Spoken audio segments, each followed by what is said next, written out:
how does your farm pencil out for the 2026 crop year? Put your responses into the reality check.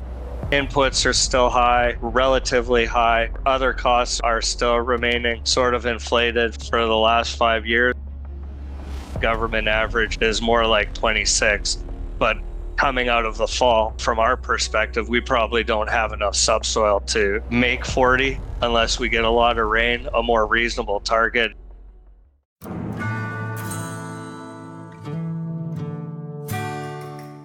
Based on current prices and projected yield, how does your farm pencil out for the 2026 crop year? Put your responses into the reality check. Are you profitable? Are you break even at best? Is it a loss? Is it too early, too uncertain to say? Or you like my dad that always says, I'm looking good going broke. That's where I'm at, folks. I'm going to have an excellent Ritchie Brothers.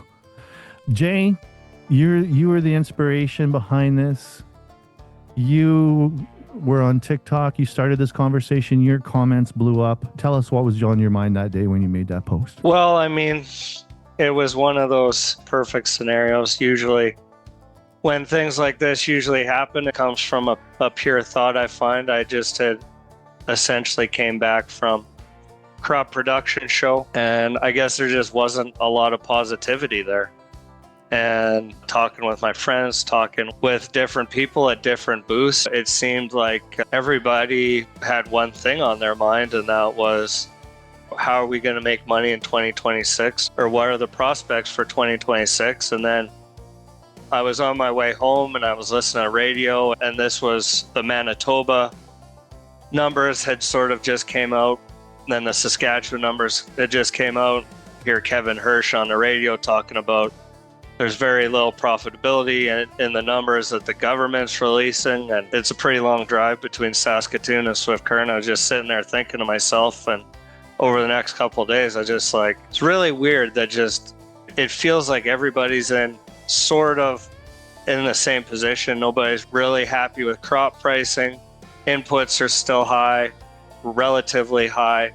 Our other costs are still remaining sort of inflated for the last 5 years, and it's getting harder for ourselves to ensure these things. And why aren't we really having a conversation about it?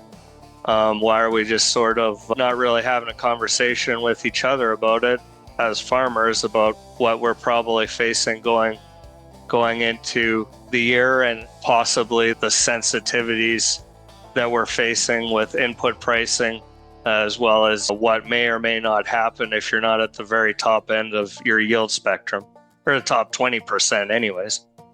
Yeah, you were saying that even with what you thought was hypothetically possible to grow, you still weren't reaching those targets, and you were talking to your agronomist. Well, it still doesn't line up. Yeah, I mean, if you're looking in our area here specifically, and you can't always go by what we're doing here, obviously, part of the Palliser Triangle problems. The top end, I guess, for our region, the Saskatchewan government would say you need to try and grow 40 bushels an acre.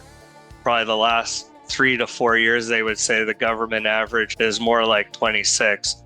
But coming out of the fall, from our perspective, we probably don't have enough subsoil to make 40 unless we get a lot of rain. A more reasonable target is 35. Now, obviously, with anything government numbers, there's a little bit of wiggle room, I think, for each operation or exactly where you're at. But, obviously, I think their top ends are really, depending on where you are, just sort of, really at the top end where you need favorable weather as much as anything to try and reach those things, which feels more like luck than skill to me.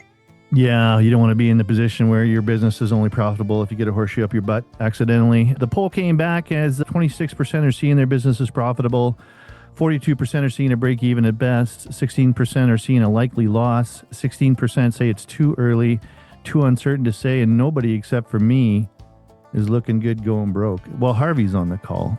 He always says that, so morning, Dad.